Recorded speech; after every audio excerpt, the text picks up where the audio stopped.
ఈ దిశగా ప్రయాణం కోసమే మనం అధికారం కావాలని కోరుకుంటా ఉన్నాం. పేదవాడి భవిష్యత్ మారాలని, పేదవాడి భవిష్యత్ మార్చాలని, దీనికోసమే మీ బిడ్డకు అధికారం కావాలని అడుగుతా ఉన్నా. ఒకటి చెప్తా ఉన్నా, అధికారం అంటే మీ బిడ్డకు వ్యామోహం లేదు. అధికారం పోతుంది అన్న భయం మీ బిడ్డలో ఎప్పుడూ కూడా ఉండదు, రాదు అని కూడా ఈ సందర్భంగా చెప్తా ఉన్నా. మీ బిడ్డ అధికారం కోరుకునేది ఒక్కటే, కేవలం ఒకే ఒక కారణం కోసమే మీ బిడ్డ అధికారం కోరుకుంటాడు. అది కారణం ఏమిటంటే హిస్టరీ ఉన్నంత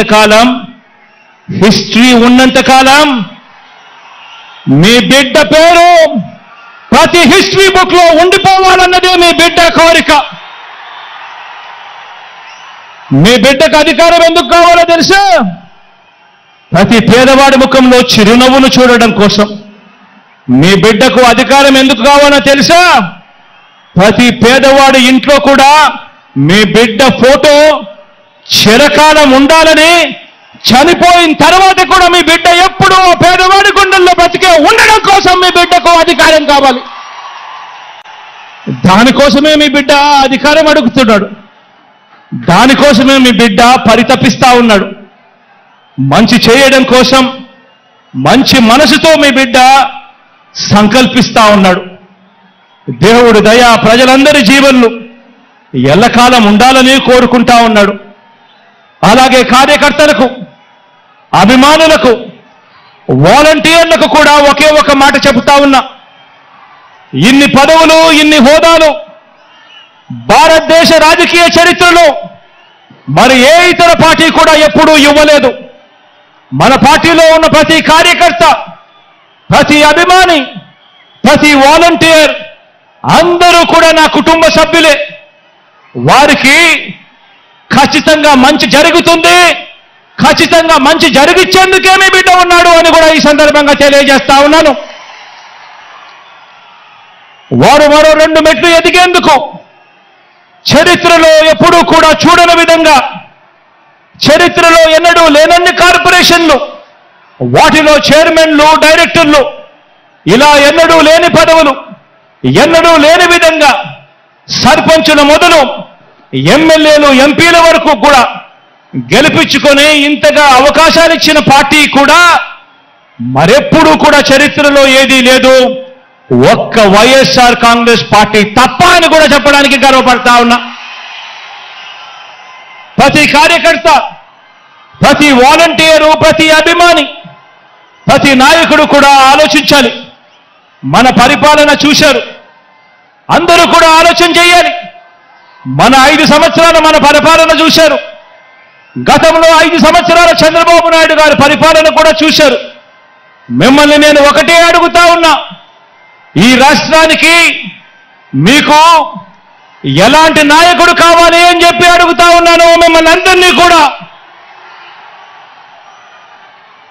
నాయకుడు అంటే చంద్రబాబు మాదిరిగా ఎన్నికలు వచ్చేసరికి రంగురంగుల మేనిఫెస్టో చూపించి రకరకాల పార్టీలతో పొత్తులు పెట్టుకొని రైతన్నలకు, అక్క చెల్లెమ్మలకు, అవ్వ తాతలకు, చదువుకుంటున్న పిల్లలకు, ప్రతి సామాజిక వర్గాన్ని ఎలా మోసం చేయాలనో దిక్కుమాలిన ఆలోచనలు చేసి రంగురంగుల మేనిఫెస్టో తీసుకొచ్చి ఆ తర్వాత అధికారంలోకి వచ్చిన తర్వాత ఆ మేనిఫెస్టోను చెత్తబుట్టలో వేసి అందరినీ మోసం చేస్తా ఉన్నా చంద్రబాబు నాయుడు గారి మాదిరిగా నాయకుడు అనేవాడు ఉండాలనా?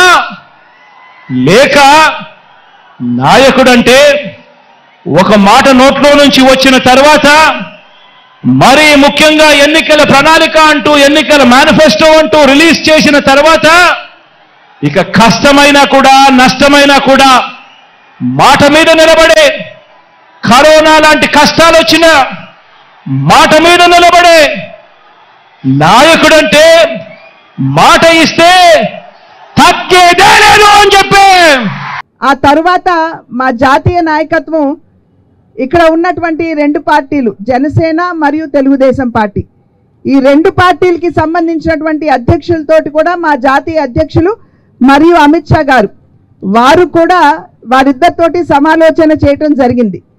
సంతోషం ఏమిటంటే ఏదైతే మనం పొత్తు అని చెప్పి అనుకుంటున్నామో ఆ పొత్తు ఖరారు అయ్యింది అనేటువంటి విషయాన్ని మీ మాధ్యమంగా ప్రజలకి తెలియజేస్తున్నాం.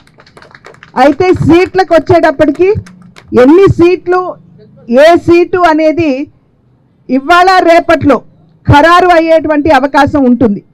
కనుక రేపు సాయంత్రానికల్లా మీకు అన్ని విషయాల మీద, అంటే పొత్తు ఎలాగో ఉన్నది, ఏ సీటు ఎన్ని సీట్లు అనేటువంటి విషయం మీద మీకు రేపు సాయంత్రం ఎల్లుండి కల్లా మీకు తెలియజేసే అవకాశం ఉంటుందని చెప్పి మీ అందరికీ తెలియజేస్తున్నాను. మీరు ఏమైనా అడగాలంటే అడగచ్చు.